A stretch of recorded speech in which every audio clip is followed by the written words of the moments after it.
Brill physical therapy, we treat congenital muscular torticollis, which is basically a wry neck, which means babies that are born with their head tilted or rotated to one side or tilted and rotated.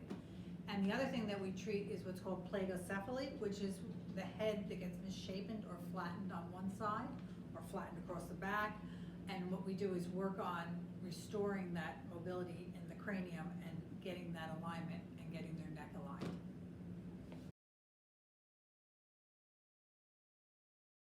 First, we evaluate the baby and see where the limitations are. Usually there's limitation, if they're side bent to one direction, they'll be limited side bending to the other side.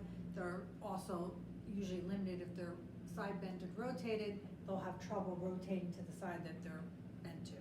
So one of the things that we work on right away is teaching the parents and the caregivers what's the position best to put the baby in to start to stretch gently their neck. The other thing we'll look at is like what's going on with the range of motion in their shoulders. Do they have full mobility? And then we also check out their hips, because it's very common there might be limitations in the same side at hip if they were in that position in utero.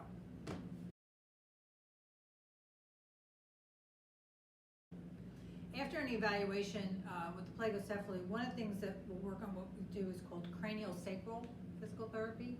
And this is a very gentle, subtle, starting to influence the moving of the cranial bones.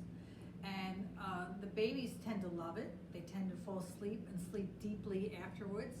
So I always tell the parents to make sure, don't be alarmed if the nap is an hour longer than usual. And if we can connect it to like when they're having a bottle while I'm doing it, it works out beautifully.